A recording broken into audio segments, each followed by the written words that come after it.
Rabbit Shopping เพื่อนซี24 ชั่วโมงสวัสดีค่ะแอนนี่นะคะในละครใจพิสูจน์ค่ะยิ้มแบบแค่นี้พอแอนนี่ยิ้มแค่นี้พอไม่กว่านี้แล้วนะแล้วถ้าเป็นลิงอ่ะถ้าเป็นลิงถ้าเป็นหลิงเหรอคะสวัสดีค่ะแอนนี่นะคะในละครใจพิสุทธิ์ค่ะตัวละครก็จะมีความสวยมีความเชิดมีความรวยมีความหยิ่งนะคะแล้วก็มีความมั่นใจค่ะชอบที่สุดในตัวแอนนี่คืออะไรคะชอบที่สุดของแอนนี่ก็คือความตรงไปตรงมาของแอนนี่ว่าชอบที่เขาสวยเหมือนเราอุ้ยก็ชอบใช่เป็นยังไงบ้างตอนแรกได้บทแอนนี่มาเขาแบบเป็นยังไงอันนี้ต้องแบบสัมภาษณ์เป็นแอนนี่ป่ะเนี่ยไม่เป็นลิงได้แล้วอ๋อโอเคก็ตอนแรกจริงๆคือตอนแรกไม่คิดว่าตัวเองได้ก็คือพ่อหลิงไปแคสใช่ไหมคือก็รู้ว่ามีคนแคสหลายคนแล้วซึ่งหลิงก็คิดว่าหลิงไม่น่าได้เพราะว่าบทมันห่างไกลจากหลิงตอนนั้นแล้วสรุปก็คือได้รับบทแอนนี่แล้วหลิงก็พยายามไปดูว่าแบบคนอื่นเขาเล่นยังไงแต่ด้วยที่ว่าหลิงไม่ได้เติบโตกับ energy นี้อะไรอย่างเงี้ยค่ะมันก็จะมีความแบบความคือตัวของหลิงมันจะมีความช้ามีความแบบค่อยๆพูดช้าประมาณนี้ค่ะส่วนตัวแอนนี่มันก็จะแบบต้องพลังขึ้นมาเยอะเลยมันก็เลยกลายเป็นว่ามันต้องปรับเยอะใช่แล้วก็มันเป็นจิตเขาเรียกว่าจิตเปล่าค่ะแบบจริตมันจะมีจริตที่แบบเราไม่เคยอยู่ในตัวซึ่งพอได้รับบทแอนนี่แล้วมันก็แบบเหมือนเพิ่มอีกเฉดสีเข้ามาในชีวิตหลิงใช่ก็สนุกดีให้เราไปแบบศึกษาดูไหมว่ามันต้องประมาณนี้นะแบบต้องเป็นแบบอะไรอย่างเงี้ยมีไหมมีค่ะตอนนั้นดูใครนะจริงๆตอนนั้นน่ะเหมือนพี่นกบอกว่ามันจะมีความคล้ายตัวละครตัวที่เป็นอะไร landing on you นะของเกาหลีอะค่ะใช่ crash landing on you มันจะมีแบบตัวสองที่หยิ่งขึ้นมาหน่อยแต่ว่าพอแบบเป็นละครไทยก็อาจจะแบบปรับมากขึ้นกว่านี้นิดนึงค่ะซึ่งเข้ากองแรกๆก็ยังปรับจูนกันเยอะอยู่ค่ะใช่ตอนที่รู้ว่าแบบมันต้องแบบมีความแบบร้ายนิดๆอะไรด้วยจริงๆเราไม่ใช่จริงๆเราไม่ได้คิดว่าตัวเองร้ายนะคะก็คือตัวละครก็ทำตามความต้องการของตัวเองถ้ามองในแง่มุมของตัวละครก็คือตัวละครก็ทำตามคำสั่งของแม่ใช่แล้วก็เราไม่ได้ไปแย่งใครถ้าในมุมมองของเราก็คือพระเอกเป็นคู่มั่นของเราแล้วสมัยก่อนคือด้วยความเป็นสาวๆอะค่ะก็ไม่ได้แบบพูดออกมาว่าคือมันจะไม่ได้แบบขอเป็นแฟนก่อนอะไรอย่างเงี้ยคือเราก็เลยทำให้เราคิดว่าเราเป็นแฟนของพระเอกแล้วทีนี้แบบพอนางเอกมามันก็เลยกลายเป็นว่าเราคิดว่าเป็นเพราะว่าเขาความรักเราก็เลยพังด้วยที่ว่าพระเอกมันมีความแบบเจ้าชู้นิดๆอะไรอย่างเงี้ยค่ะเราก็เลยแบบด้วยทางบ้านสอนเรามาอย่างนี้ด้วยว่าแบบเราต้องได้กับนามสกุลของตระกูลนี้เท่านั้นเราก็ยิ่งต้องแบบทำให้สิ่งนี้มันสำเร็จแล้วบทนี้มันก็มีอีกสกิลหนึ่งที่เราต้องไปเพิ่มก็คือเราต้องไปเรียนไอสเกตใช่ซึ่งสมัยก่อนแบบพวกไฮโซอะไรอย่างเงี้ยค่ะก็จะต้องไปเรียนไอสเกตซึ่งมันก็เป็นคอมฟอร์ตโซนของตัวแอนนี่ที่แบบจะได้ระบายอารมณ์ของตัวละครเป็นกิจกรรมของแอนนี่ค่ะจะสนุกนะพอได้ลองเล่นแบบบทแนวเนี่ยว่าแต่ก่อนหน้านี้แบบหลิงจะแบบเรียบร้อยมาตลอดจริงๆหลิงก็รู้สึกว่าโชคดีมากที่ได้รับบทบาทที่หลากหลายใช่ซึ่งแอนนี่ก็เป็นอีกบทหนึ่งที่ เรียกว่าท้าทายไม่รู้ว่าไลฟ์เขาจะแบบโอเคหรือเปล่าแต่ว่าหลิงก็พยายามปรับแล้ว แต่ว่าหลังจากนี้ก็ถ้าให้เล่นไลฟ์อีกอาจจะต้องเป็นอีกเฉดหนึ่งอาจจะต้องสนุกมากขึ้นอะไรอย่างเงี้ยค่ะอันนี้อาจจะแบบหัดไลฟ์หรือเปล่านะเขาจะคิดว่าเราไลฟ์หรือเปล่านะไม่รู้ เป็นไลน์ที่คนดูต้องแบบเอ็นดู ใช่อาจจะเป็นไลฟ์ที่แบบคนดูเอ็นดูอะไรอย่างเงี้ยค่ะก็ฝากเอ็นดูเยอะๆด้วยนะคะ เรื่องนี้แบบว่าต้องรับมือหลายคนเลยโดยเฉพาะคนที่คู่กับเราคือพี่จ๊อบ จ๊อบปี้จ๊อบก็จะเป็นคู่กัด คู่กัดเลยนะ คู่กัดเลยตั้งแต่แรกจนแบบไม่ได้และหลิงหมายถึงว่าตัวแอนนี่อ่ะมันแบบคนเดียวไม่ได้เรื่องแล้วก็เลยต้องร่วมมือกับพี่จ๊อบ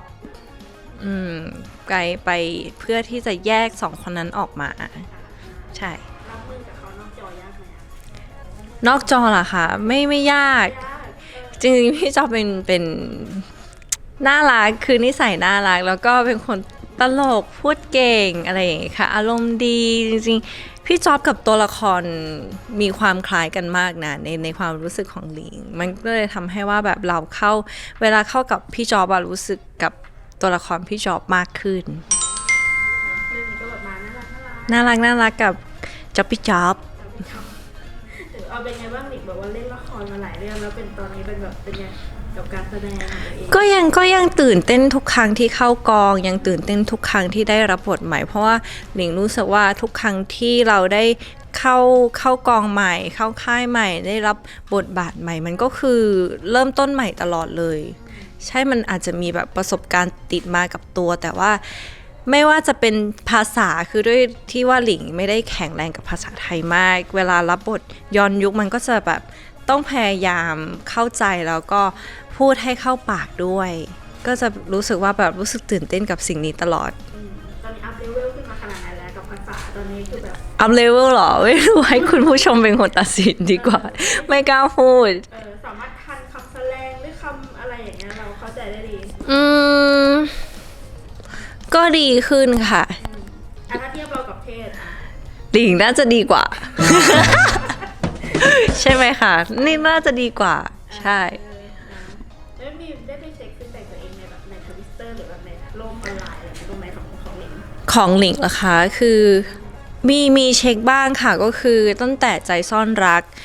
แล้วเหมือนหลิงสัญญาว่าพอถ้ายอดวิวถึง1 ล้าน ก็จะกลับมาเล่นเอก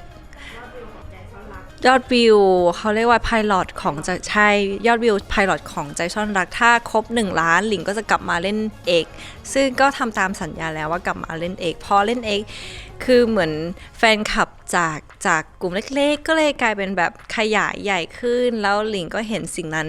จากเอกแล้วก็เห็นคนชื่นชมอะไรอย่างเงี้ยค่ะชอบแซวชอบคือเหมือน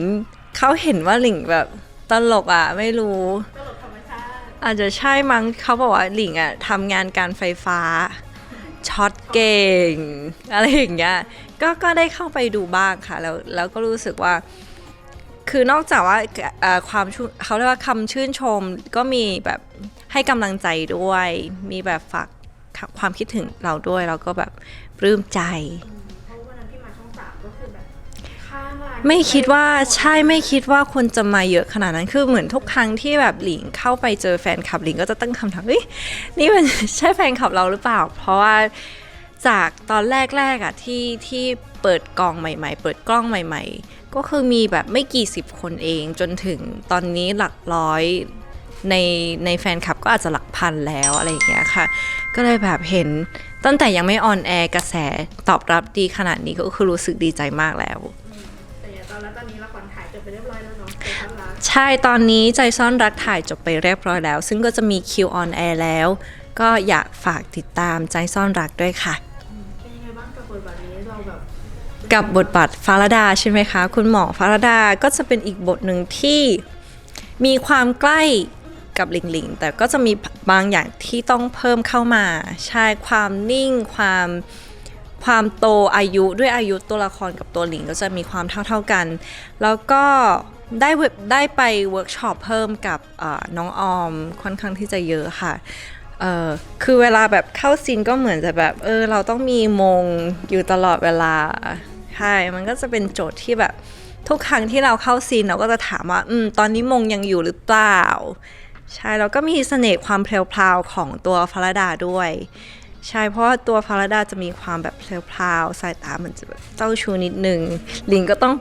ปลุกเสือในตัวเองขึ้นมาปลุกเสือจากน้องโกลเด้นเล็กๆตัวหนึ่งต้องกลายเป็นเสืออะไรอย่างเงี้ยค่ะใช่ เราไม่เป็นโกลเด้นที่โตแล้วเราเป็นเสือไปเลยจากโกลเด้นเด็กเป็นเสือไปเลย ไม่ข้ามเวลไปเลย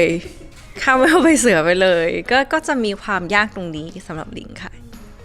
เราเป็นไงพอได้เล่นกับออมอย่างเงี้ย เล่นกับออมเหรอคะจริงๆออมเป็นคู่เล่นที่แบบน่ารักมากเป็นปาร์ตี้เป็นทุกอย่างที่แบบน่ารักมากเพราะว่าเขา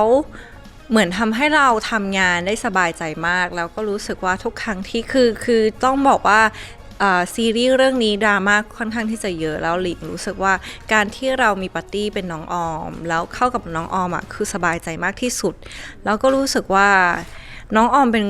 เป็นน้องที่ทำงานเก่งมากสำหรับหลิงนะแบบทำงานเก่งแล้วคือเขาแบบจะคอยซัพพอร์ตหลิงตลอดใช่ต้องขอบคุณแล้วก็ชื่นชมน้องออมมากๆอย่างตัวในไพลอตมันก็จะมีซีนที่แบบชวนเขินเยอะอยู่นะมันแบบอะไรลิงบอกแล้วตั้งแต่ละครแบบถ่ายไปก็คือฉ่ำทุกอย่างทั้งแบบดราม่าฉ่ำจูบฉ่ำเลิฟฉ่ำใช่ก็ครบรสค่ะละครเรื่องนี้ซีรีส์ใจซ่อนรักเรื่องนี้ค่อนข้างที่จะครบรสเป็นไงเขินไหมต้องเล่นด้วยกันแบบในฉากฟิลแบบนี้อะไรเงี้ยมันก็มีเขินบ้างแล้วก็มีบางอันที่แบบคืออย่างเลิฟซีนอะไรอย่างเงี้ยก็จะมีเขินบ้างเพราะว่าอาจจะแบบตอนแรกๆที่แบบเราก็ไม่รู้ว่าแบบเราควรทำยังไงทำได้มากขนาดไหนอะไรอย่างเงี้ยค่ะซึ่งพ่วงกับพี่นายเขาก็จะปล่อยให้เราใช้จินตนาการใช้แบบเราอยากทำอะไรก็ทำหรือว่าแบบบางครั้งถ้ารู้สึกว่าอย่างนี้จะสวยกว่าไหมอย่างนี้จะดีกว่าไหมเขาก็จะคอยให้คำแนะนำให้คำแบบบีฟเราใช่ก็จะมีความเขินตรงนั้นเหมือนเอาตัวเองไปเล่นแบบมากที่สุดเลยนะตั้งแต่เล่นละครมากับเรื่องเนี้ยใช่รู้สึกว่าใจซ่อนรักเป็นซีรีส์ที่จุดติดมากที่สุดเท่าที่เล่นมาค่ะ